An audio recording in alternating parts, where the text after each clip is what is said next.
semestre.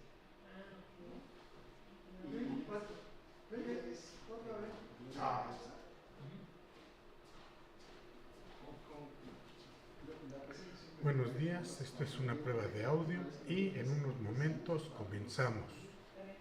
Gracias.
Antes de que comiencen,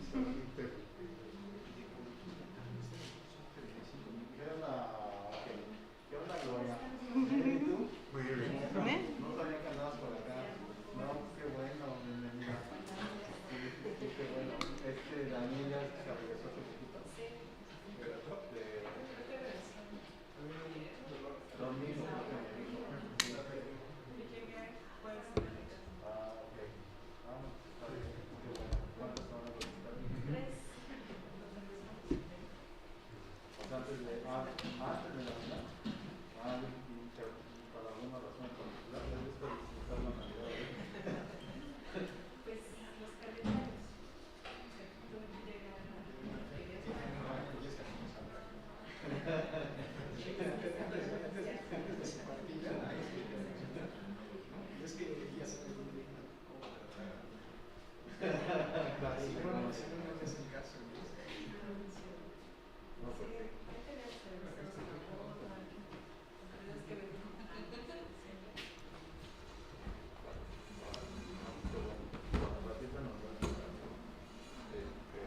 I'm very short. ¿Qué tal? ¿Cómo les va?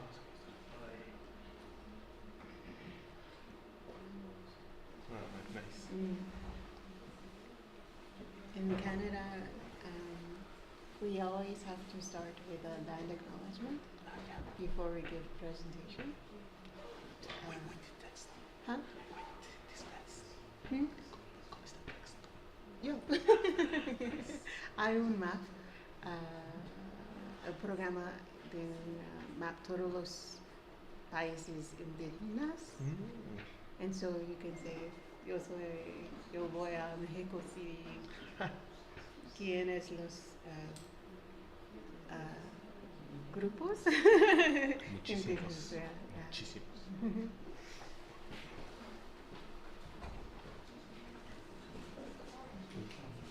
Nada más para ponernos de acuerdo. Tú vas a iniciar, ¿no? Yo nada más doy la bienvenida, les presentas y ya nos bajamos. y ya nos bajamos. Ok. Tú me dices cuándo empezamos.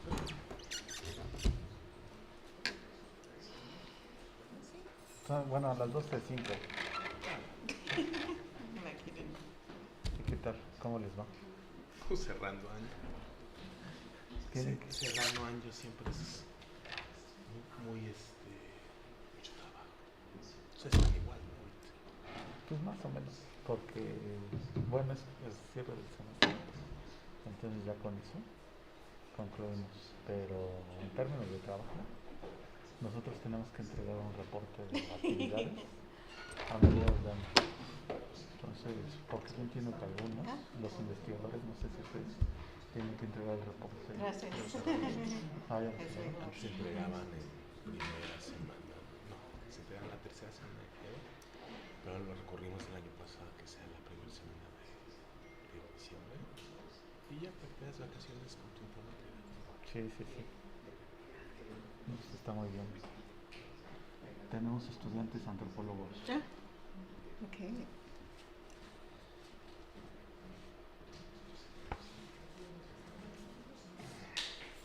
Y lo van a transmitir en el canal de YouTube de Antropológica. De Antropológica.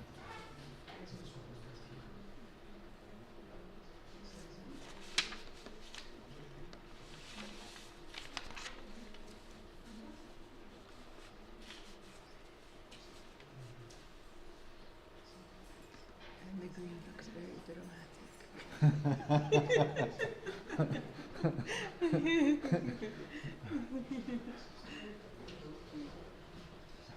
So which one? Then which one do you prefer? El rojo es mi favorito. Okay.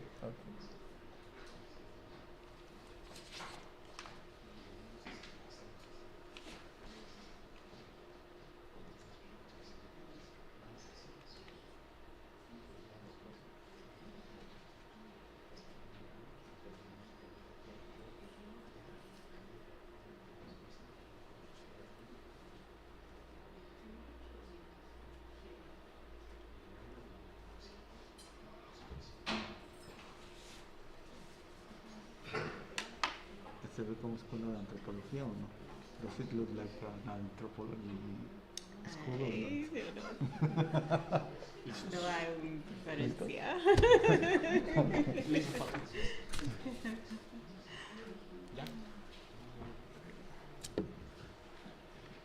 Muy buenos días, vamos a iniciar esta conferencia.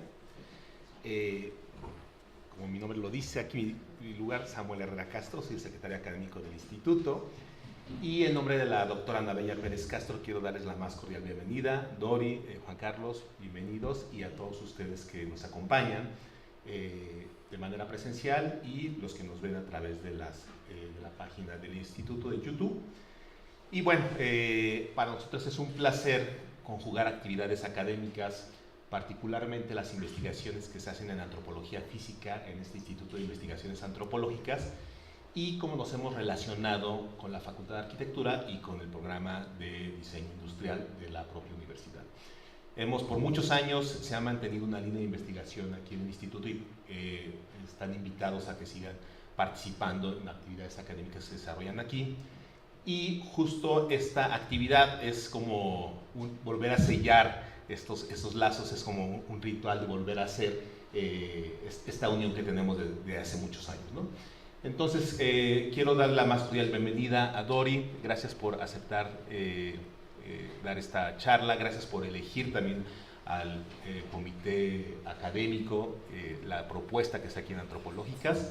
Realmente nos complace muchísimo que sea en este lugar y en este auditorio esta charla. Gracias a todo el equipo técnico que ha hecho posible toda esta actividad, y le voy a pedir a Juan Carlos que nos dé unas palabras en la presentación de Dori.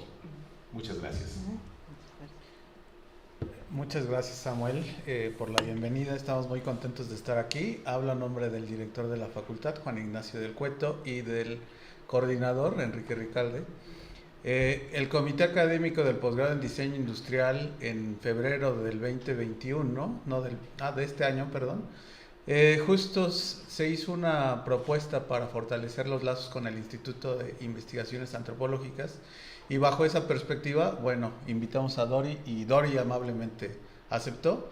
Entonces, dentro de esas actividades, una de las razones por las que aceptó Dori justo fue porque le mencionamos que el posgrado en Diseño Industrial tiene una vinculación directa con el Instituto de Investigaciones Antropológicas. Entonces, esa integración particular pues hizo que hoy la tengamos aquí. Entonces, bueno, ya solamente voy a dar una pequeña presentación de Dori para que ella nos pueda dar su plática. Dori Tunstall es antropóloga, diseñadora, intelectual pública y defensora del diseño, que trabaja en las intersecciones de la teoría crítica, la cultura y el diseño. Dori es la primera mujer afroamericana que funge como decana de la Facultad de Diseño en Ontario College of Art and Design University. Ella es una líder reconocida en el tema de la descolonización de la educación del arte y el diseño. Bueno, ella ha sido profesora asociada de Antropología del Diseño y decana asociada de la Universidad de Swinburne en Australia. En Estados Unidos enseñó en la Universidad de Illinois en Chicago, organizó la Iniciativa Nacional de Política de Diseño de Estados Unidos y fue directora de Design for Democracy. En la industria ocupó puestos de estratega de User Experience en Sapient Corporation y ARC Worldwide. Dori es doctora en Antropología por la Universidad de Stanford y licenciada en Antropología por Bryan Moore College. Entonces, bienvenida, Dori, y muchas gracias. Gracias, Dori.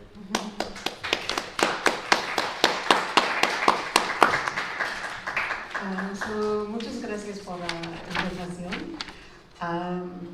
Yo hablo en Spanglish, un poquito español, un poquito inglés, dependientemente de la sofisticación de la idea.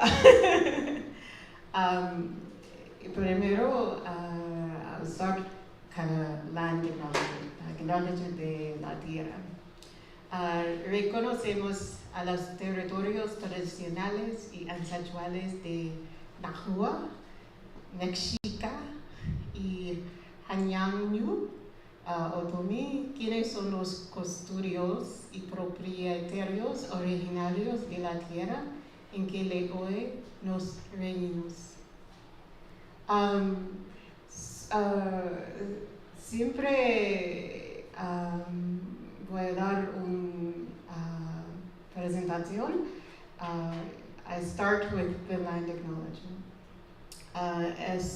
Especialmente en Canadá, es parte de commitment de reconciliation.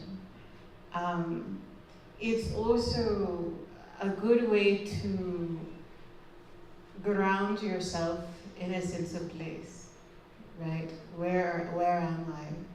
Why am I here? And what is the connection I need to have to the people who are here? So everywhere I go around the world, I do a land acknowledgement. And it's interesting because you go to places like London, and it's like, who's the original people of London?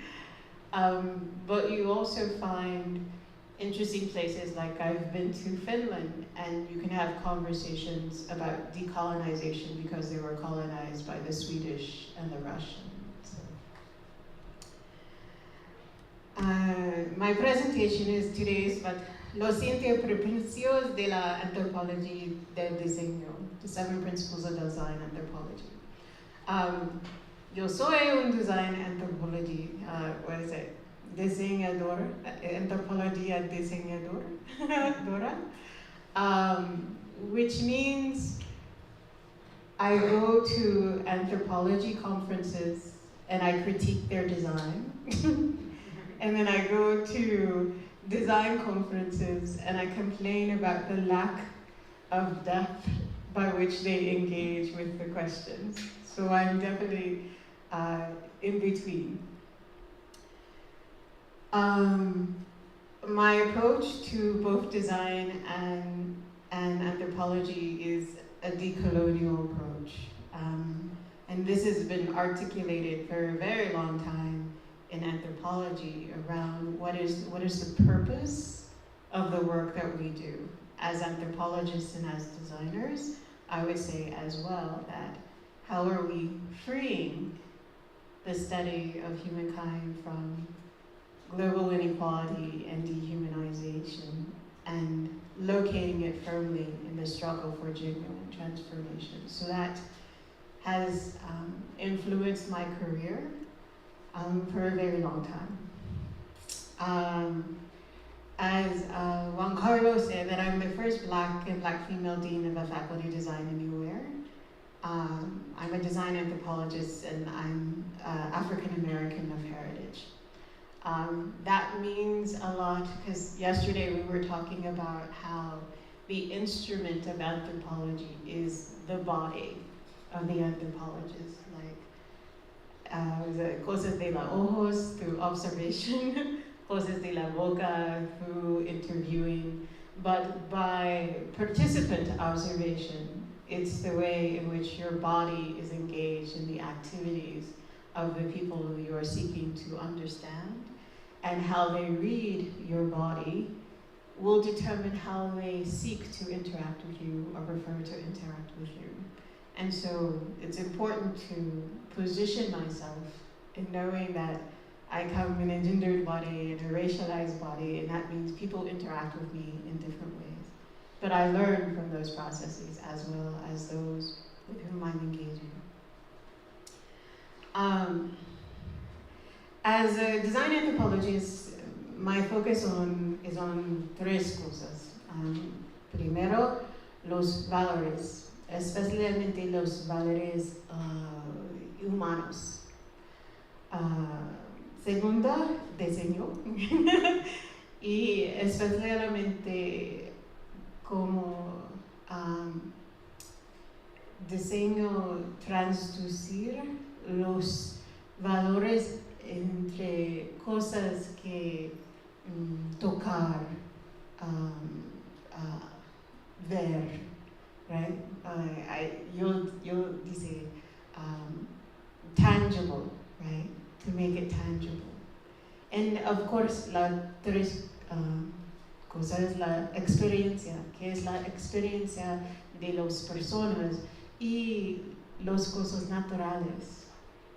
So, mi trabajo es la connection entre los 3 cosas, valores, diseño, experiencia, circular, in a circle of how they engage with one another. I've taught design anthropology for many years, and I've taught at the graduate level, the undergraduate level, and we and my students kind of had long conversations of how do you engage as a design anthropologist in an ethical way. Anthropology has a history of being directly engaged with processes of colonization. Design is beginning to interrogate their own roles in colonization, but it means as a student of anthropology, you always have to question what are you doing and why you're doing it. And so, coming out of those conversations, I, with my students, developed 7 principles de la antropología de diseño. And these are deeply theoretically engaged, and I'll point out where the theory comes from in English. Primero, acepte que los sistemas de valores son dinámicos, no estáticos. Why is this important? Is that one of the crimes, one say, of anthropology was to freeze cultures, to make them static. And if you move away from that static image, then your identity would be questioned, right? So we had to say, culture moves. Segundo, reconocer el préstamo mutuo que ocurre entre los sistemas de valores y las culturas en circunstancias desiguales. This comes from the work of sobre la transculturación by Cuban anthropologist Fernando Ortiz. And one of the things that he talks about is the contact between cultures. And what is important for him is to say, when contact happens, it is never equal. So you always have to pay attention to power, right? You always have to pay attention to power. Tercera, mire simultáneamente lo que se expresa como que se gana, se pierde y se crea de nuevo en las recombinaciones de sistemas de valores en cultura por parte de un grupo de personas. So this statement is actually directly the definition of transculturation, right? That when cultures meet, there's a process by which you take, or sometimes have it imposed upon you, the culture of one group. There is also cultural loss. You lose. Sometimes, in many cases, in colonialism, you lose coercive, right? That loss is coercive. But also, you create things new that never existed in the pre-existing cultures. And so, this gets to the fact that every generation has to decide, what do I take, what do I lose, and what am I creating new? And that's the dynamic aspect of la cultura. Next, eliminar las falsas distinciones entre arte, artesanía, y diseño. This is very important in the design part of anthropology, because the story that we tell of design is something that happened in Europe in the 1800s. And many of our design educations that were formalized in institutions is based on that story. So why is it that you might know more about the Bauhaus than necessarily the many centuries of making that might exist even in your home country, right? So in order to open up space for multiple ways of making, you have to let go of the distinction that this is art, this is design, and this is craft. Because that is a hierarchy that's been imposed on multiple types of making, again, mostly through a process of colonization. Next, this is then moving more towards less the cultural aspect and more about what design should be doing. So, crea procesos que permiten el diálogo respetuoso en las interacciones relacionales. So, the design process should be respectful and relational. It is no individual design gods making things and giving them to people. It is not a hero flying in to present what should be the solution to a problem. It is a dialogue that should be based on mutual respect and mutual relationship, true relationships of accountability. And that means the use and the processes and the design artifacts itself should be in the process of helping to change los valores hegemónicas, right? To change. And then the definition of success, el éxito, is about how you create conditions of compassion entre los participantes en el proyecto, en armonía con sus entornos más amplios. So that is the goal. So whatever award you win, no es nada. Whatever recognition that you receive on a magazine, no es nada. Have you created peace, harmony, and understanding? That is the true success of a project. So, those are the 7 principles, and again, why are they necessary? ¿Por qué son necesarias estos 7 principios? And es porque la investigación, antropología y de diseño ha hecho daño, has caused harm. So in a paper called Decolonizing Design Innovation, I talk about like 4 particular harms. Well, I summarize in some ways 4 particular harms that research has had. First is the classification of people, so that people's ability to define themselves were undermined. The second is, again, reducing people as others and outside of time. So this is where I was talking about the freezing of people. And it's established a hierarchy with Europeans at the top, y los otros personas, más bajo, más bajo, más bajo, right? Below, below. And it's, it's relied too much on text, or sometimes ethnographic film, and it's not really engaged in things that will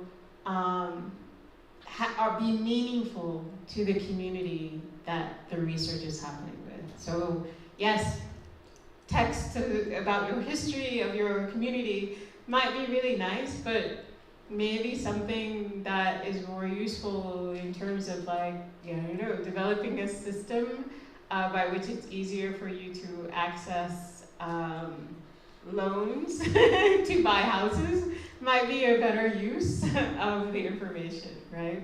So how do you begin to do that? So what I want to do now is show you some work that my students have done. I've taught a class called Research Methods for Innovation. We have a program, a master's program in strategic foresight and innovation. So it's a combination of design, anthropology, business, and it's where we've been able to practice what I see as design anthropology. So again, these are just the principles. Principle number 1, about being dynamic. Principle number 2, about understanding that there is inequality.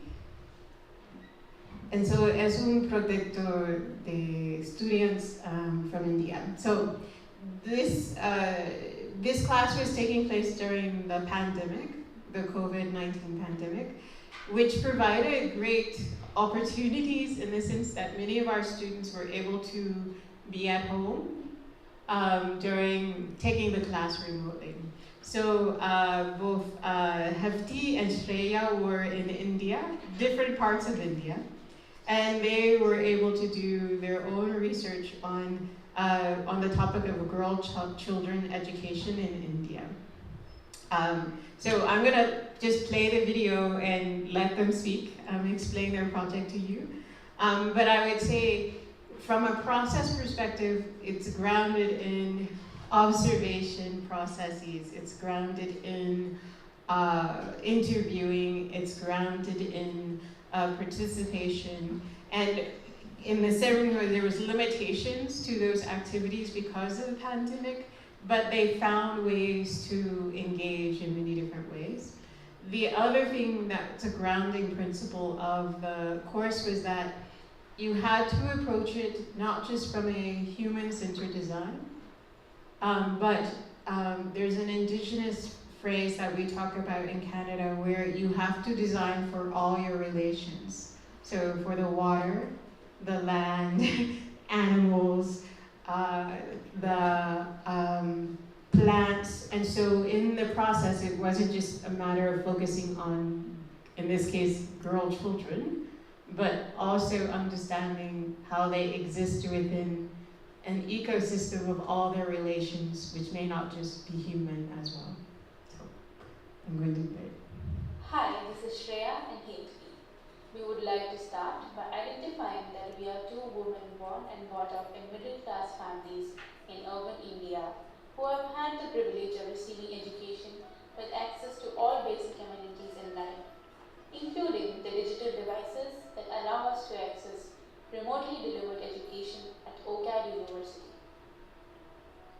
Wearing the hats of designers and researchers, pitching to the NGOs and the Government of India, we embarked on a line of inquiry with the question, how might girls from low-income families living in urban Indian settlements be supported to stay in school and have access to remote delivery of education during situations like the pandemic, where access to physical school infrastructure is cut off?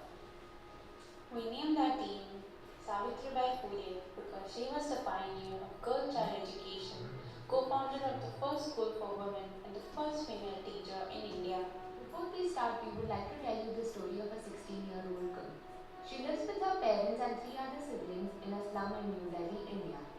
Her mother works as a domestic worker and her father works as an unskilled laborer in a factory, together making barely 25,000 rupees a month. She has to do household chores besides taking care of her younger siblings and going to school and study. During the COVID-19 lockdown in India, her family survived on minimum savings they had and incentives provided by the government. The family could not afford digital devices for remote learning, so she and her younger sister had to drop out of school. They now indulge in more household work and learning how to cook. Her parents are now looking for a suitable groom for her, as it would be cheaper to get her married during the pandemic and they would have to give less dowry. She is reluctant to protest against this decision as she faces risk of abuse from her father. To further illustrate our insights, the girl child can be represented as a flower, from bud to full bloom. She grows towards the sky, aspiring towards a bright future. But a lot of work goes into the nurturing and flourishing of this flower, without which the flower will die. The leaves represent the food, water, shelter, sanitation and healthcare facilities, all basic amenities that are fundamental for the survival of the girl child. However, some of the leaves are wilting because the girl child is often devoid of access to some of these basic amenities. Fertilizers boost the nutrition and growth of the flower. So like the fertilizer, if the girls are supported by the parents, they would get the emotional support to grow. Some parents are ready to go against all odds in society to get their girls educated and independent. Water as an important element plays a key role in the growth of a flower. Likewise, the education provided to girls from a young age would be a long-term benefit to them as well as the society as a whole.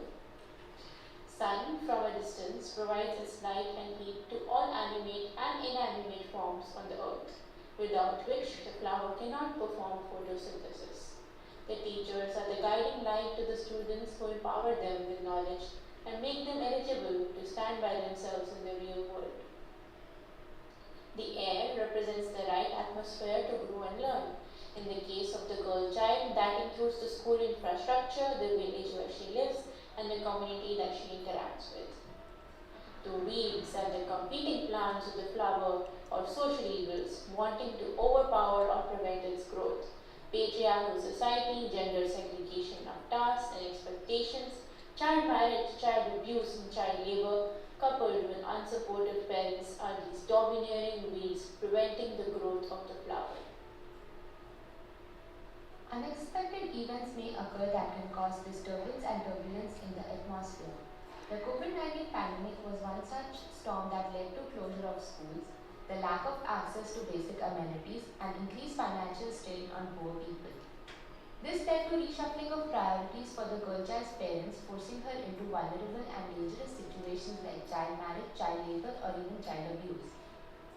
After the storm, the family and community support is fragile and still in the process of recovery. Support by NGOs to help girl child continue her education is required.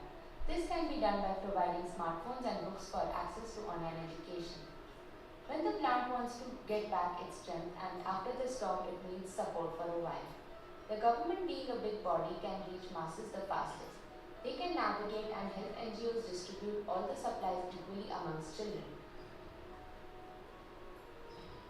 Based on our research and exploration, we have identified short-term and long-term solutions. The actionable short-term steps can be providing digital devices to all, flexible curriculum and timings, skill-based learning like stitching, knitting, which can be learned at home, and providing education physically to small groups of students where there is no network for remote learning. And the long-term solution steps could be NGOs bridge the resources gap, upskill the community collectively to empower the girl child, and vice versa. The government must prioritize measures to protect girls from gender-based violence and early marriage. Increased representation of empowered women in the media would also help. This is KP and Shreya signing off with a quote in Hindi by Savitri Bai Phule. Jao jaake padho likho, bano atmanirbhar. Thank you. Hi, this is So that's one example, again, of like some of the ways in which the students are taking these principles and putting it into the work. So again, understanding that these things are dynamic and understanding how again, the systems are unequal. So going to the other examples of the next sort of one. So again, that this is the concept, the transculturation, transculturation. So you have to choose between what you gain, what you lose, and what you're creating new.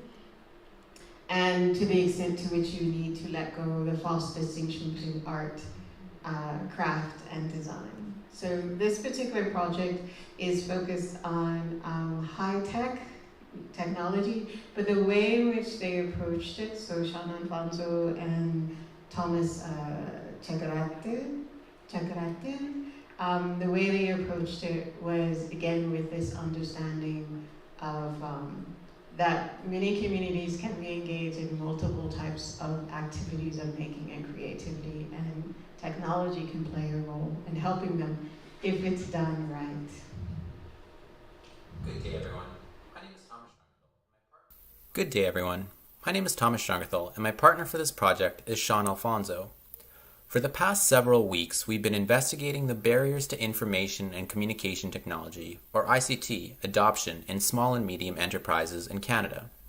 Small and medium-sized enterprise owners and managers are the primary audience for this presentation, as they hold the most power and influence within organizations that can benefit from ICT. A secondary audience is the employees of said organizations, as our findings can help them keep their leadership accountable and ensure that ICT implementation occurs in a manner that is conducive to long-term success. We will begin by presenting a quick overview of our SWOT analysis on ICTs, followed by a short narrative that embodies many key insights from our research. Strength. Knowledge. ICT enables more information and data to be available with which SMEs, employees, and customers can make better decisions. Weakness. Ignorance. Knowledge gaps associated with ICT can plague implementation efforts due to improper use of technologies or a general aversion to it from those who lack ICT knowledge. Opportunity. Connections. ICT offers opportunities to grow one's market on an international level and benefit from a plethora of connections to new customers, suppliers, and strategic partners. Threat. Disconnect. Being disconnected from ICT networks, either by choice or due to a lack of infrastructure, can leave smaller and remote organizations behind in increasingly international competition. Now, let's get on with our story for today. Please enjoy. Adam is in trouble.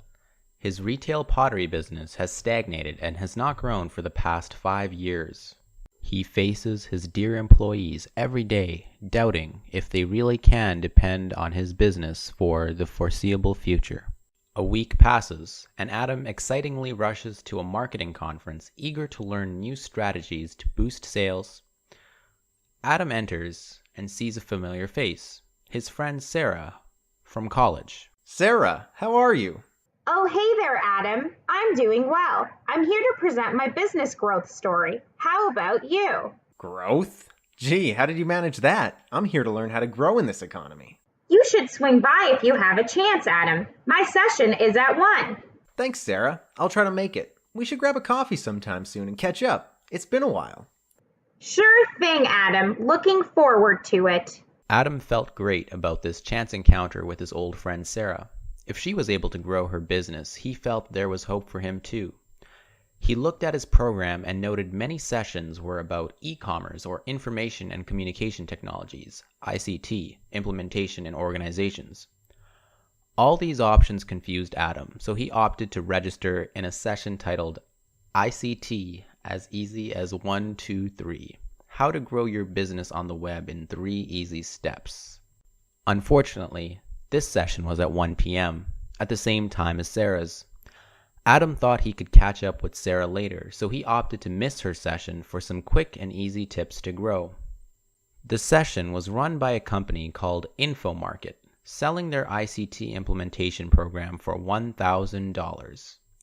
They alluded to 50% growth within the first year and revenue potential close to $5 million within 5 years, more than Adam ever earned from his business. He signed up for the program, excited for the future. The next day, Adam shared the new program with his employees, who seemed confused about how this program would help them or grow sales. Adam was unclear on the details, but the allure of the potential not leading to any growth and causing confusion among his employees. Adam was no tech expert, so he was unable to bring clarity to the situation. InfoMarket had customer and technical support services available, but its cost was prohibitively high. Adam was unsure of how to proceed. He invested a significant sum into his new program, but it was not working. He was concerned that purchasing support services would be doubling down on a potentially poor investment. Adam decided to call up Sarah and set up the coffee chat they spoke about. I wish you came to my session, Adam. I could have saved you that $1,000. Unfortunately, I made the same mistake as you initially, and I had a similar result. To make matters worse, we didn't have sufficient network coverage in our reservation, so we were dealing with poor infrastructure as well. I opted to set up a sharing circle session with myself, my team, and some community elders to understand why the program failed. We found that many of our community members didn't understand the technologies they were using and felt dependent on those who had the knowledge they sought. This was a frustrating experience for them, as they felt they were able to do their jobs fine before, and the new technologies made them feel as if they were unable to do this anymore. The telecom giants have been ignoring us for decades. It might be time to build for ourselves and empower our community from within by using the technology. We decided to register our employees and some recent graduates into a training and education program centered around ICT in a business context. After the training was completed, my employees were able to successfully use the tech and generate new ideas on how we can use them. Some of the younger community members who did the initial training were even more interested in ICT and completed advanced degrees on the topic. They were the ones who spearheaded the effort to build out infrastructure on our reservation, so we no longer depended on the big telecom companies for connectivity. This further empowered our community and all the organizations within it, including mine. Wow, that's an amazing story, Sarah. Thanks for sharing. I think I need to investigate how my employees are feeling and build a strategy around that, as you have. Adam set up interviews with some of his key employees a week later and found many similar themes as Sarah had. He decided to invest in an education and training program for the employees interested in championing ICT within the organization. These internal champions were able to come back after the training and set up many ICT and e-commerce applications far cheaper than InfoMarket. The in-house technical support further cut costs. 6 months after investing in training and education for his employees, Adam and his team had grown their retail business by 30% despite a global pandemic. Much of their growth was from the international markets in which they were now competing and the new revenue streams this enabled. Furthermore, their presence online boosted their credibility in their city and added some growth to their in-store activity relative to the pandemic.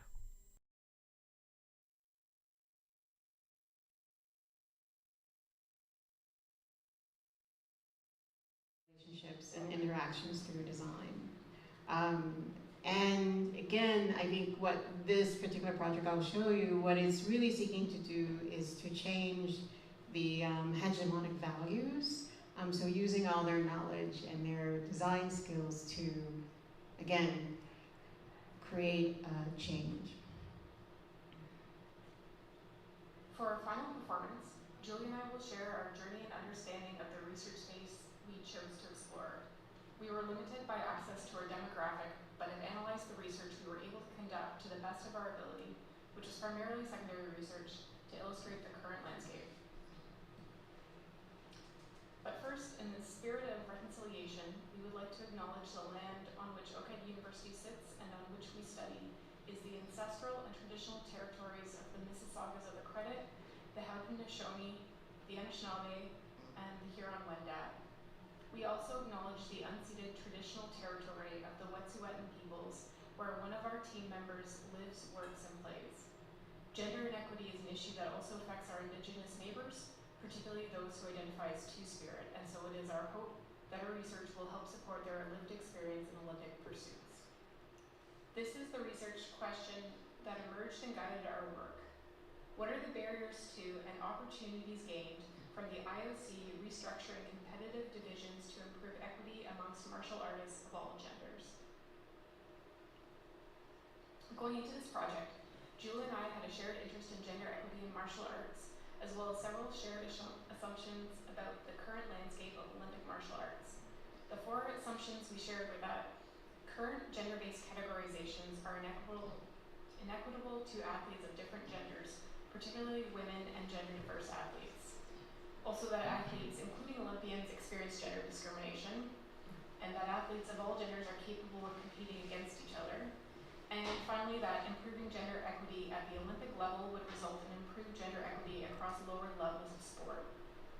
The research we were able to conduct over the course of this project supported these assumptions. Our intended audience for this project is the International Olympic Committee, or the IOC. The power and authority to restructure their competitive divisions, i.e. on the basis other than sex, lies with them.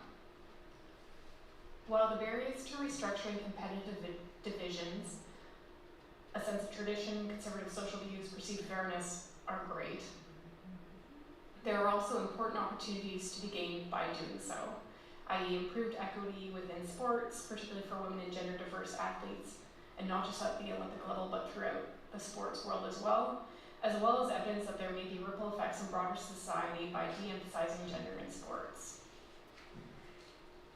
The IOC needs good evidence and a roadmap on how else to categorize events. To be inspired to make change, they must be convinced that the advantages to doing so outweigh the disadvantages.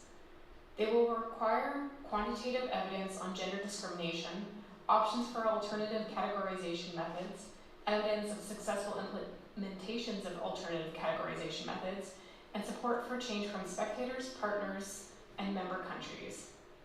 They will also require qualitative evidence from athletes disenfranchised by the existing division structures and clear calls to take action to remedy the situation. Since the beginning of the modern Olympic Games in 1896, the Olympics has taken steps to be more gender inclusive. Female athletes were allowed to compete in 1900 in just 5 events. But since then, female athletes have almost the same number of events as men, 125 to 166. and are closing the gap on gender representation, accounting for over 40% of athletes competing at the 2018 Olympic Games. Since 2004, trans athletes have also been able to compete as their self-identified gender, albeit with conditions on their admittance into competition. These conditions only apply to athletes who compete as women. Women, regardless of whether they are cis or transgender, are required to undergo testing of their testosterone levels to show they are female enough to compete as women, an experience men are not also subject to. As a result, women whose natural testosterone levels are too high are forbidden from competing, as is the case with Olympic track runner Caster Semenya. Although progress has been made, the current system is obviously still far from perfect in regards to gender equity. As the understanding of gender evolves in a number of its member countries, the IOC must closely examine how gender factors into competition and what role it should play in future games. Due to the larger societal conversation around and growing acceptance of different gender identities, and the controversy that has erupted around the Olympics' testosterone testing policies, the IOC must closely examine how gender factors into competition and what role it should play in future games. This is where the current struggle lies for the IOC. There is a desire to be a leader in gender equity in sports by allowing athletes of different genders to compete in the games, while also maintaining the fairness and integrity of the games. In the context of the 6 martial arts included at the Olympics, this challenge of being both equitable and fair may be easier to solve. Some of the martial arts included are non-contact sports performed individually. It's athletes' technique that is judged, and this is not significantly impacted by physique. Even in the contact martial arts like Taekwondo and Judo, which are further divided by weight within the gender categories, the focus is on finesse and restraint rather than brute strength. It stands to reason then that gender does not need to play a role in the structuring of Olympic martial arts divisions. Instead, physical attributes like weight, which is already used, or height, may be better bases for categorization, especially because the training for most martial arts is largely co-ed or gender integrated. One of the commonly used defenses of the gender-based structuring system is that men are physically more capable than women. Having them compete against each other wouldn't be fair because women wouldn't have a chance of winning. Studies have shown, however, that not only are women capable of competing against their male counterparts, they can also beat them. So maybe it's time for the Olympics to give them a chance.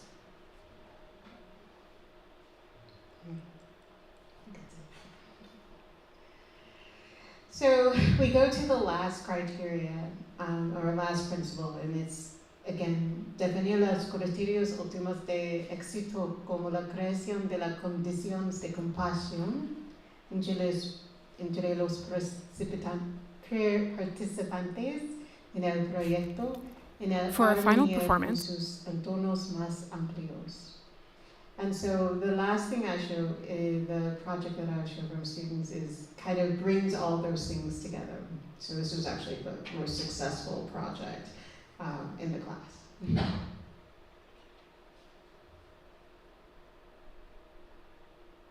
Good morning and welcome. We are excited to present the findings from our 3-month design research project to you today. You can find a copy of the presentation and supplementary materials in the handout package.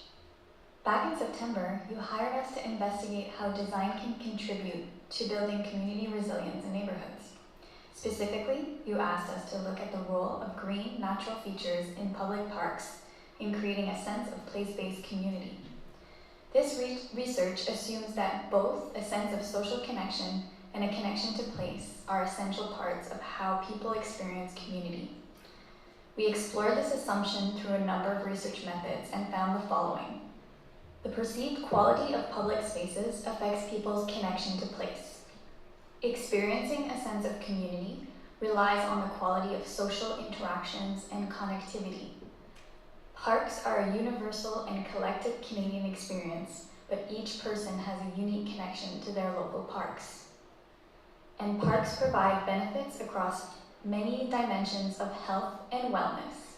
In this presentation, we will walk you through our design recommendations, starting with essential features for all parks, followed by an example of a well-designed park that highlights key built and natural features, and we will leave you with a decision support toolkit to help guide future park design. Based on our analysis, there are 5 essential features that every park should have to maximize the health benefits to all users, human and non-human alike, and to foster place-based community. Parks and park features should be accessible via multi-use trails, and parks themselves should be reachable via multiple modes of transportation, including transit, so as to benefit all members of the community. Biodiversity increases the health of parks for non-human users, which in turn provides benefits for humans too. Native species are more resistant to disease, a key part of the local ecosystem, and will ultimately cost less to maintain. Acknowledging the indigenous peoples who have lived and cared for the land since time immemorial through signage and symbols imbues places with meaning and history, as well as supporting reconciliation and decolonization. Open areas enable more social group activities, creating space for building connections. Wooded areas are important for encouraging emotional and spiritual connections to place. Therefore, mixed landscaping provides maximum benefits for place-based community. To realize all of these benefits, park spaces must feel welcoming and safe. Maintenance plays an important role in ensuring the quality of parks over time. All of these essential features work together to increase the benefits of parks for the health of humans and non-humans in local communities.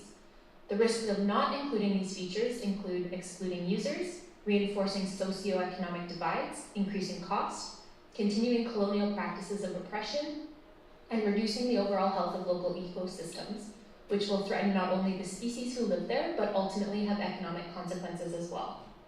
All right, let's do a quick visualization exercise. Close your eyes. Imagine yourself in a park on a nice sunny day. You see beautiful, mature trees overhead, large, grassy areas, and a pond with a family of ducks. The park is busy, but doesn't feel crowded. You see people jogging on the trails and doing yoga in the shade. Small groups from all demographics are sitting at a picnic table or on blankets sharing meals, reading, talking, and lounging. A group of teenagers are tossing a frisbee in the distance. You hear birds in the branches above and see a squirrel chasing its mate across the forest floor. You notice a bumblebee around a flower bed. The scene is calm and soothing, yet has energy and vitality. Now, open your eyes and let's take a walk through this park. First, notice the built features, starting with transportation, enabling access to park users such as parking lots, bike racks, and nearby transit stops. Multi-use trails should be wide and accessible to allow for cycling, strollers, wheelchairs, etc. Shielded streetlights to limit light pollution but enhance safety for park users. Seating areas with the opportunity for memorials or creative expression for residents to establish connection to place. Picnic tables for eating areas to enable large group gatherings and social connectivity. Nearby trash and recycling should be secured to keep park clean and mitigate animals consuming human waste products. Wayfinding signage as well as informational signage acknowledging indigenous people's traditional and ongoing connection to the land. Next, notice the natural features. Wooded areas with a variety of native tree species to promote biodiversity. Attractive water features, which also supports healthy ecosystems and increases water storage capacity of park areas to mitigate flooding risk and prevent damage to trails and park features. Flat grassy areas enables groups and social activities important for social connectivity and community. Last, notice some of the interactions that are enabled by such features, not just human interactions, but among all plants, animals, and elements that share the space. A yoga session promoting activity and exercise for health benefit. Pollination, contributing to a healthy ecosystem. Bird watching, a respectful access to nature. And indigenous art, a space for indigenous peoples to share traditional knowledge and connection to place with future generations. This park combines all of the essential features into a dynamic, vibrant hub for the community. Based on our research, it is evident urban parks play an important role in strengthening connection to place and community, both of which increase resident satisfaction and support healthy neighborhoods. Therefore, we propose the following weighted matrix to augment municipal decision-making around the design of suburban parks and green spaces. Access and the use of native species and biodiversity are each weighted at 25 points. Acknowledgement of indigenous peoples is weighted at 20 points. Open and wooded areas and maintenance are each weighted at 15 points. We recognize municipalities often make design decisions based on considerations such as cost, land use zoning, and infrastructure needs. However, by including these additional criteria into the design of parks, you can realize all of the potential benefits from parks in helping to create healthy, connected communities. And you will integrate an all-my-relations lens into municipal decision-making that ultimately supports reconciliation, environmental sustainability, and long-term resilience. Thank you for sponsoring this research into how green natural features in public parks contribute to residents' sense of place-based community. We hope these findings and the decision support toolkit we have created will help you achieve your goal of building healthy, resilient communities. So, I'll go to the next one here. So, you can see how in the work that we're doing, that we're taking what are the values is the question that we're asking, right? And then design becomes an important part of, again, creating the conditions in which people can tangibly experience those values. But there are principles, again, that we have in terms of how we understand culture as a dynamic, fluid, active thing that needs to be respected, and in many ways given the opportunity for self-determined change around.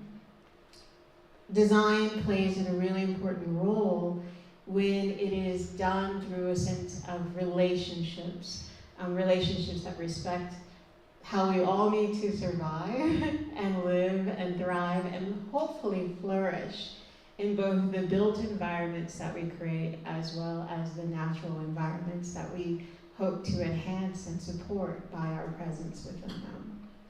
And so I just sort of say, like, for the students, this was like, you're seeing the final presentation, so of course you're not seeing all the stress and concern and worry that comes from these processes.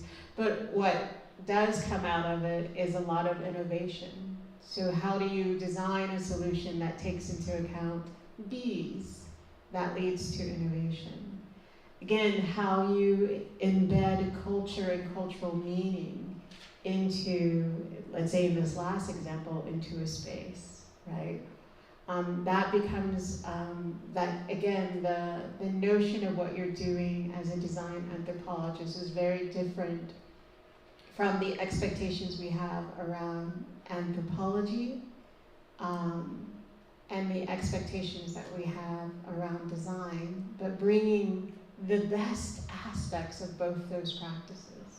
The deep, deep, deep understanding that comes from anthropological knowledge, the purposeful impact and intervention that comes with design's way of remaking, right? Remaking our lives. That when you bring those two things together, that is what we need in order to build a more equitable world, a more just world, and a world where all of our relations can flourish. So, muchas gracias.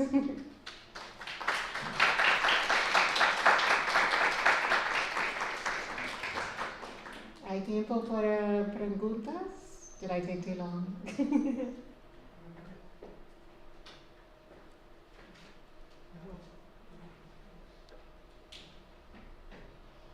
No hay preguntas. I need to wonder.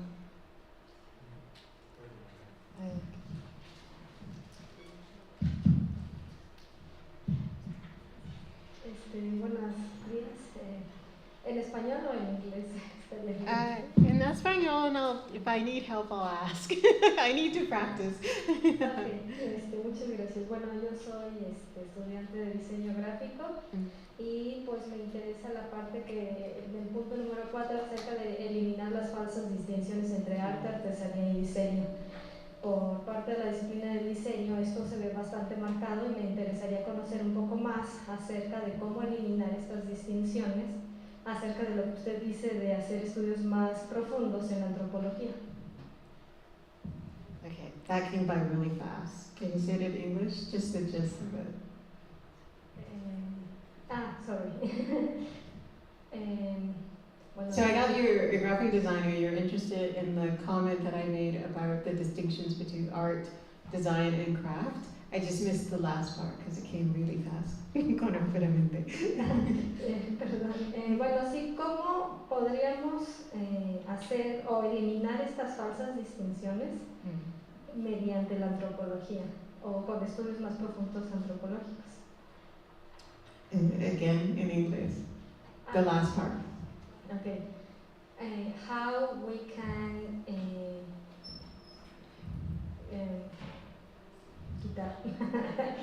eliminate these distinctions. Okay, bueno, okay. I just wanted to make sure I was getting it because I was like, okay. How? I'll put it this way. The problem with the distinctions is the problem with how society views it. So, for example, I've worked with artisans, and then they say to me, if I sell my work to my neighbor, it's craft. If I sell the work to the city, it's design. If I sell my work to a museum, it is art. So, el problema es los instituciones que dar la recognición de la importancia del trabajo.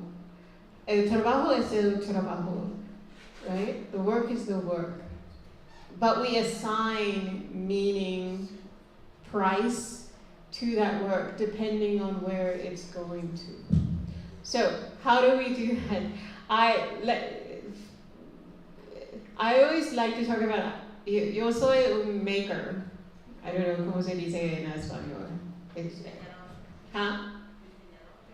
Okay. That we're makers. And I can make art, I can make design, I can make craft, but none of that really matters. That's just whom I'm talking to. What's important is that I'm a maker. And that there are long traditions of making that exist outside of the very narrow definition of graphic design. Like, why is not a petroglyph, right? Why is that not considered graphic design? But it is. It's graphic, right? So part of what I try to talk to my students to say is that, again, these distinctions matter, but they don't matter because what you are is a maker.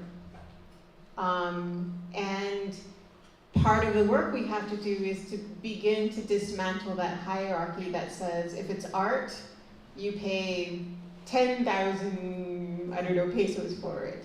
If it's design, you pay 5,000 pesos. If it's craft, you pay 200 pesos. Even though it could be the same object that was made, right? It's just the perception of that value on where it's being sold and who is receiving it. But part of it is just identifying yourself as makers, right? I make graphics. I can make graphics in many different ways, in many different forms. I make objects. I make environments, right? And that then helps retrain our thinking around these hierarchies that's been established by these words. And in many cultures, these words don't exist. We have to import them into our languages because we want to play in those systems, right?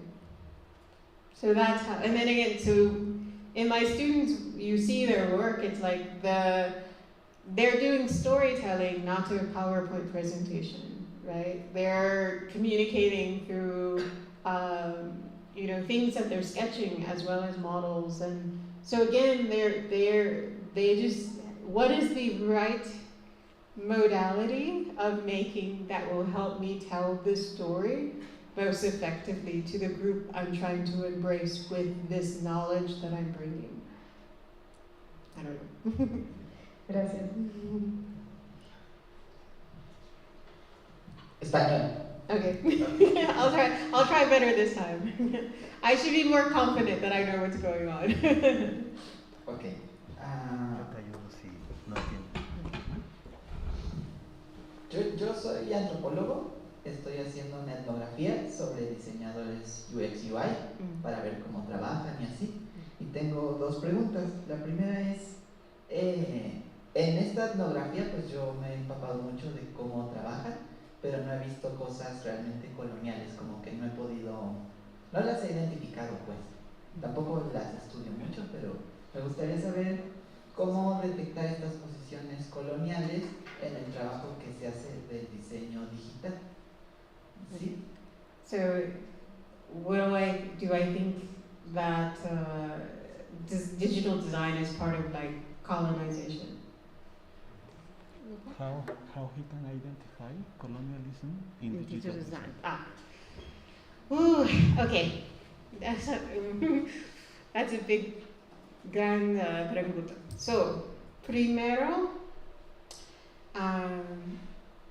sobre las relaciones de la tecnológica y las personas.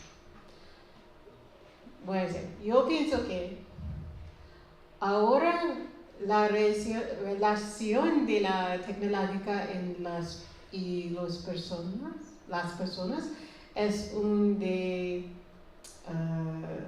esclavo y master, ¿cómo se dice master? Maestro. Como Siri, dime la información. Siri, ¿cuántos cientos años antes? Siri fue una mujer esclava. Hace trabajo, el maestro no quieren hacer. So, es un problema de la tecnológica. El problema es conciencia sobre la tecnológica. So, entonces, ¿qué necesitamos? Es una nueva conciencia de la tecnológica. Una conciencia que igualdad. Conciencia. So, and I'll go into English for this, for example. Por ejemplo, there's a student in our we have a digital futures program. And there was a student who gave Alexis SAD, which is seasonal affective disorder. So if the weather is not great, this Alexis would have an attitude. So the task was you would to say, ask Alexa to make a smoothie. Depending on the data that was coming in, if it was a rainy day, Alexis would say to you when you say, Alexis, make me a smoothie. I don't want to.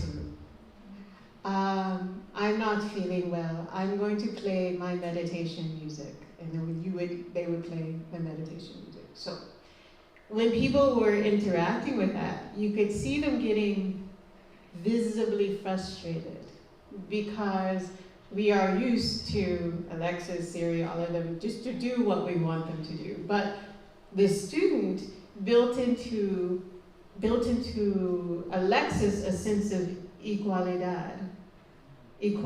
I won't just do what you say because I don't feel like it.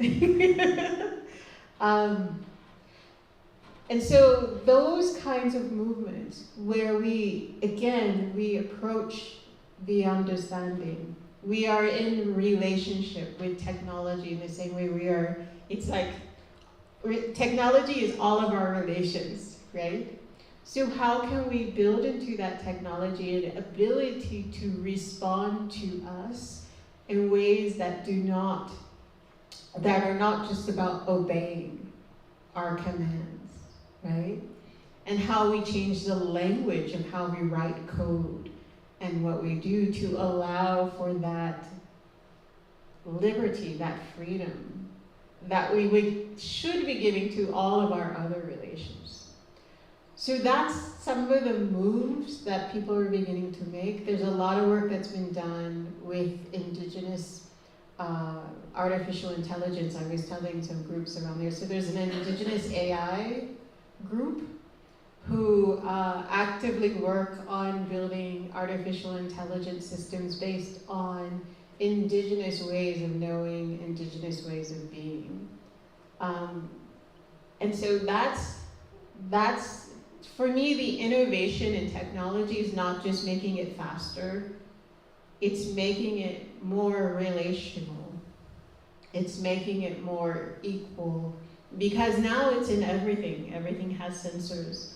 So it has, in some ways, an intelligence that we've given it, but at the same time, it means it can respond to us with its intelligence. But we work really hard to stop that, right? Asimov's 3 rules, right? That's our fear of the peasant rebellion, the slave rebellion, in which we've built these technologies that can now are more smarter, faster, and can harm us. Why? Because we know we're not in equal relationship with them. We know we're making them do things, right, that we don't even want humans to do anymore. So changing those relationships, that's the innovation that technology has as a promise, but it's the work of those of us in the field to change that consciousness behind it. Thanks.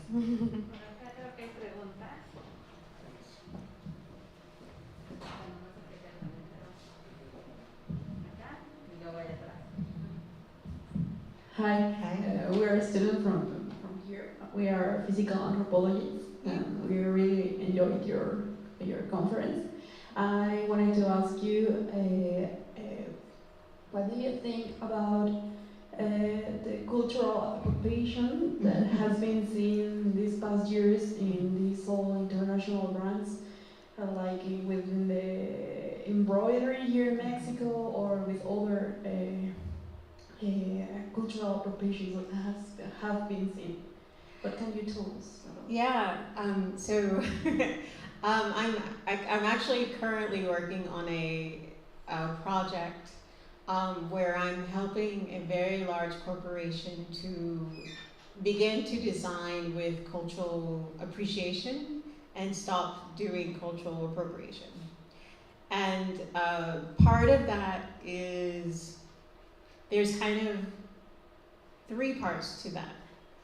First, there was like the work of understanding the conditions under which their employees work, why there are pressures, why does cultural appropriation happen, right? And a lot of it is just people are under pressure, Google is easy, and there isn't the sense of accountability to those communities, right? So like no one, like I say, oh, I see this wonderful textile, let me continue to Google to find out if there's a community organization who's responsible for the creation of these textiles and see if we can go into collaboration with them, right?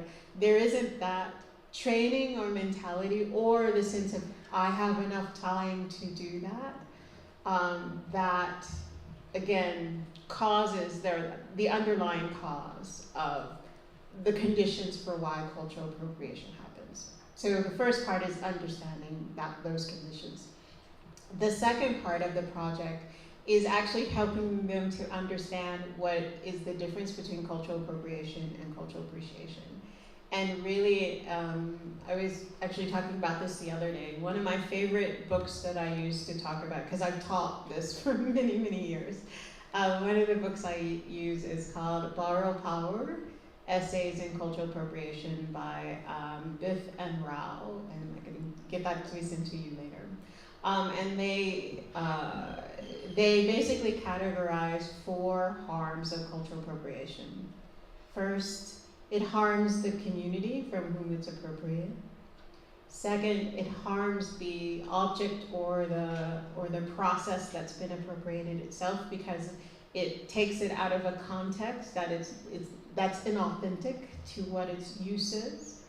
Third, it harms self-determination of the community, their ability most of the time to be able to gain a livelihood, if for example, from the use of it. So it's like, yes, you can open up a Mexican restaurant, but if you're opening up, won't name names, but if you're an white American opening up a Mexican restaurant, then you're crowding out maybe the potential for someone who's Mexican to open a Mexican restaurant and be able to make money, right, more money from their heritage, right? And then lastly, it harms sovereignty of the group because you are not asking consent, right? You're not asking permission. So within that, like in the work that I've done and the work that I teach, we kind of use that as a framework of like, basically, are you in good relations with whomever you are wanting to collaborate with in order to be able to use that motif or that object in a way that is authentic, in relationships that are respectful and reciprocal in ways that benefit everyone within that. So the last part, I think, so that's helping the understanding. This is a cultural appropriation because you did X, Y, and Z. This is cultural appreciation because actually you have examples where you've built really deep relationships with the community. You ask permission for everything you do. You sign memorandums of understanding in which you agree to share the profit and to provide funding for education for future generations, right? We point those things out. The third part of it is then changing the culture of the organization through this knowledge, right? And that, in many ways, is helping them confront what it means to their capitalist system when their processes cannot be based on just pure extraction. So it means you have to take the time to get the consent. It means that you actually have to have people, diverse people within your organization who can say, that's cultural appropriation. We should probably not put this out, right, into the world, right? And so that's the work that I've been doing with this company. But it's the same work that I've been doing with all of my anthropology students and my design students in terms of, again, how the cure for everything is good, respectful relationships. When you're in good, respectful relationships, people will hold you accountable and they will tell you, do this or don't do this. When you're in good, respectful relationships, you have that built-in accountability. You might make mistakes, but because you're in relationships, they will tell you, and they will tell you how you might make amends if you want to repair and maintain that relationship. So how you avoid cultural appropriation is to be in good relationships with the people that you're wanting to embrace, whose ideas, whose motifs you're wanting to embrace.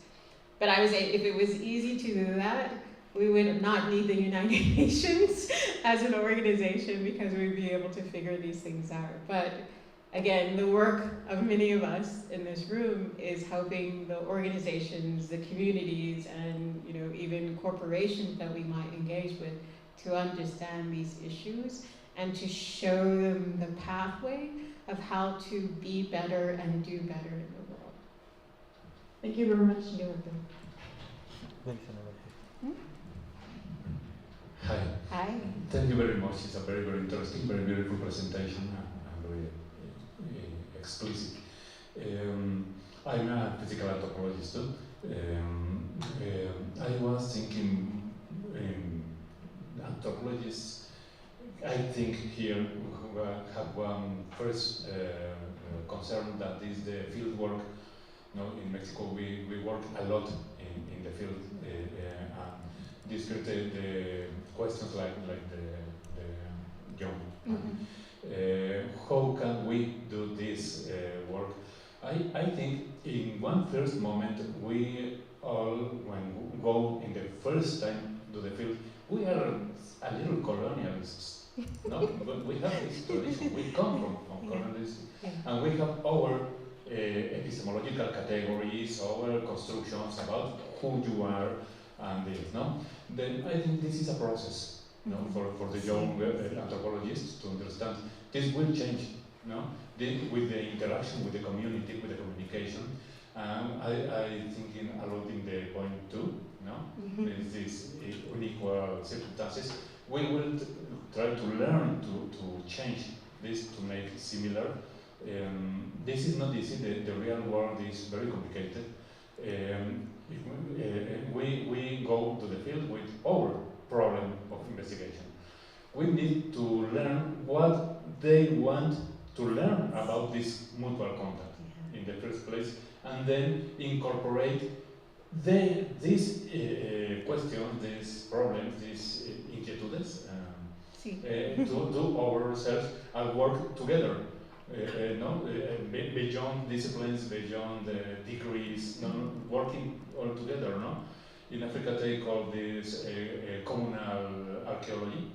No, which is work with not only in the community, but with the community. But it's very difficult. Where I work, there are no archaeologists, there are no legislation, there are nothing like INA.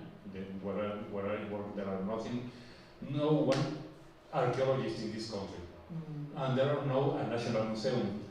We are trying to create the first national museum for this country in Equatorial Guinea, in Africa. Of course, we don't want to create an Occidental museum, which many times is created in order to justify the power. No?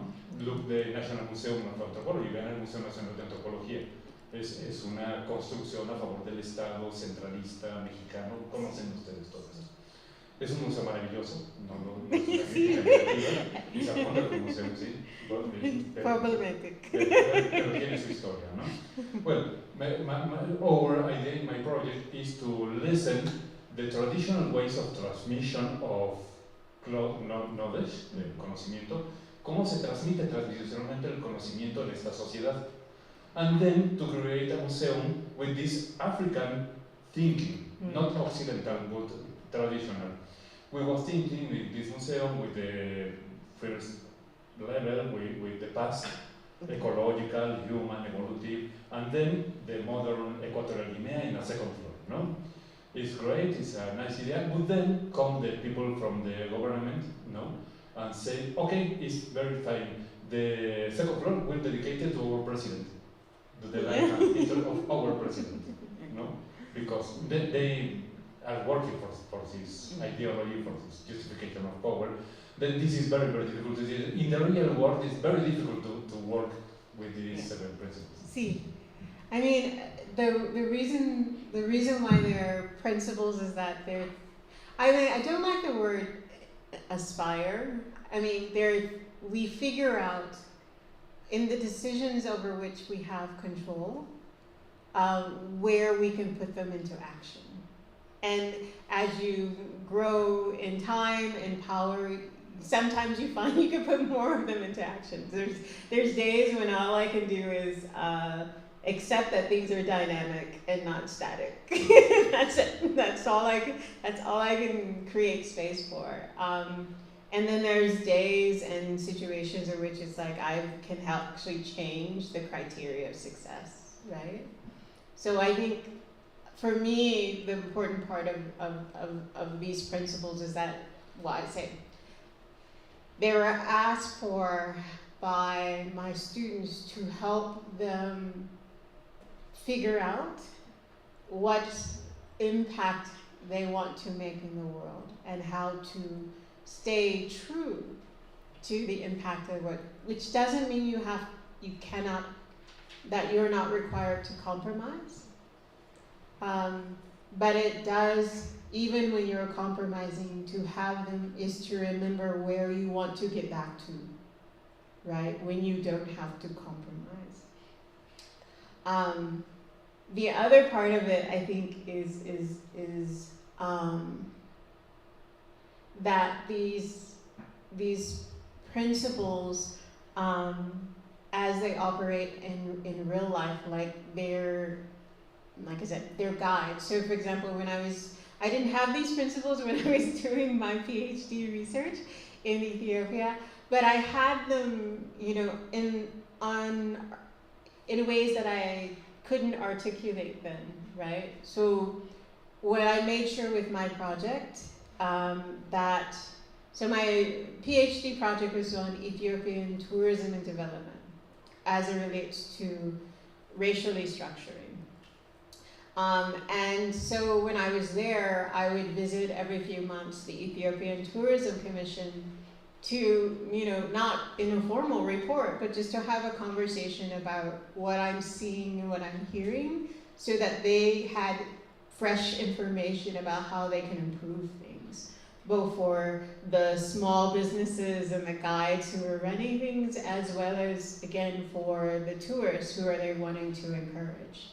So this was, the part of making sure my information was useful. That was part of what I did.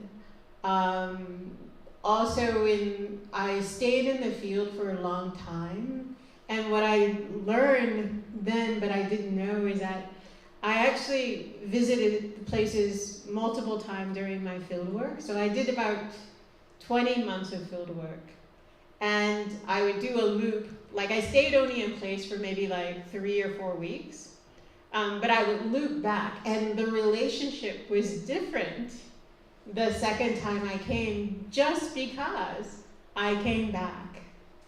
And that to me, and so the relationships, you go in the first one, it's just I'm just trying to build trust and we're just trying to understand each other.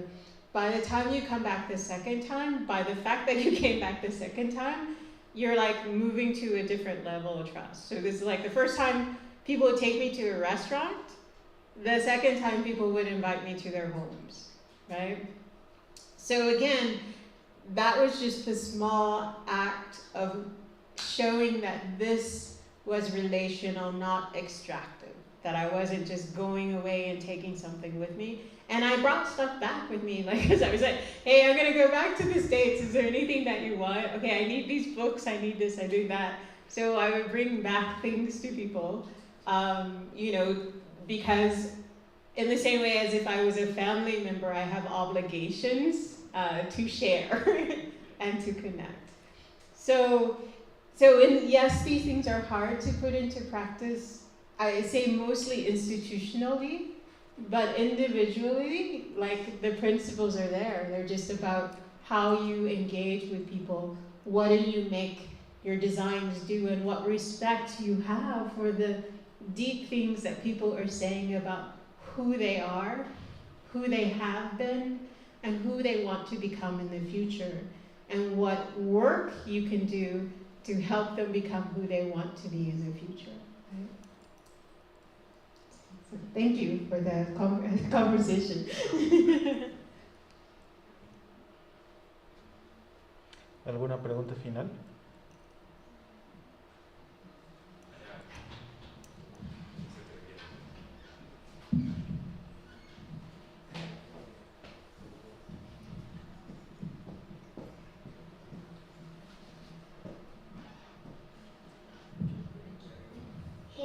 Hello. We have a more a technical question. Sí.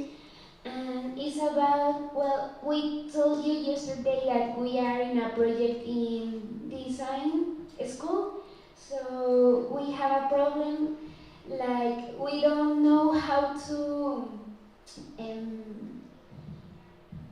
join the anthropology and the design. So our question is, doing research, how we can transcend the observations of ethnography into insights for design. Okay. What are your recommendations? Sí. Okay, that's a fun question. A lot of it, so there's been a lot of work to build those bridges between design and anthropology in the analysis phase. So, for example, very briefly, I don't know if I can pull it in the video. Very briefly, the student showed in the last video, actually, if I can see if I can stop it. There, I'm gonna fast forward. There, okay, we're gonna stop here. Here's one here. There we go. Okay, so stop. Okay, so in the view before this, there we go, is how like anthropologists would break up the data that they had, right? So okay, this is my secondary research. These are observations. These are the interviews. These are the polls I did. This is the participatory research that I engage with, and these are the data points that relate to that.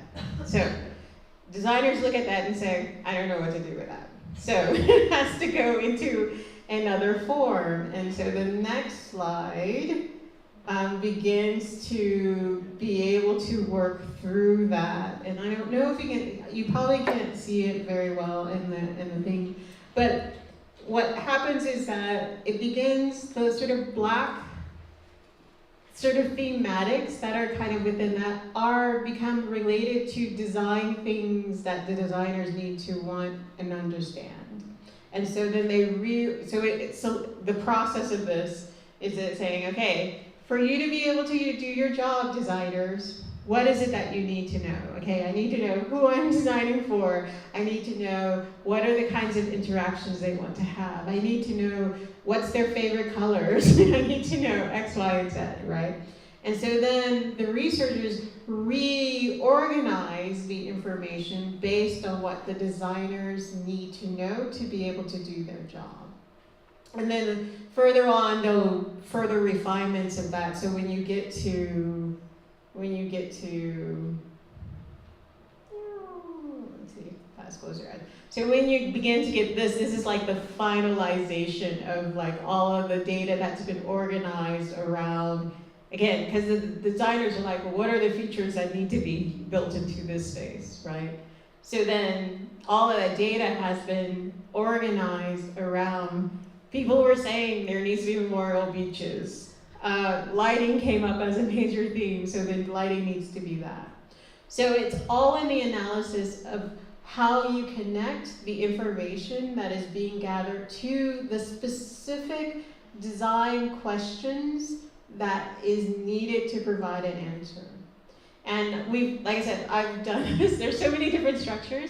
There's ways in which we talk about it in terms of like analyzing the modes. So is this like, let's say for example, if we're trying to solve a problem around when people have a cold, there's different phases that you go through, right? Where you're getting sick, it's like, oh, something's going on. I think I'm sick. Yeah, I'm really, really sick. And now I need to recover from the sickness, right? So that's like high level. The next thing are what are the activities that happen within all of these different things. So again, something's going on. I might check my temperature. I might monitor my bodily function more carefully. And then within those kind of activities, you have tasks that need to be done, right? So when I'm working with, digital designers, for example, I organize the information that way. So what are the main modes of things that are happening? What are the activities that need to be supported? And what are the specific tasks that goes into those activities, because you need to design the features that support those tasks. So again, it just has to do with in the analysis phase, there's the part that like, this is the anthropologist trying to get stuff out of their head. And then there's the part where you reorganize it in a way that is useful for the decisions that need to be made by designers. And it's the same for business people. So like the one that was the project that was about IT use for small and medium businesses, one of the common frameworks is used as a strength, weakness, SWOT analysis. Strength, weakness, threat, opportunity. So they put it in that form because, again, that's a language that makes it someone who's making a business decision easy to understand. So this is the part where, as researchers and ethnographers, if you're working with designers, you don't just need to know what your users need or all your relations might need. You also need to know what your team members need and be making sure that you're working together to provide that information to them in the form that they need it in the same way. If you're spending as much knowledge, let's say, learning the specific vocabulary of the communities that you're wanting to embrace through your research, again, your design team are just as much part of that community, and they have their own vocabulary and they have their own processes, which, again, the research needs to support as well. You're welcome. And I'll send to you, Juan Carlos, some kind of those examples of some of those frameworks that having used, and then you can share it with a wider community. Sí, muy bien. Y ya nos ponemos en contacto.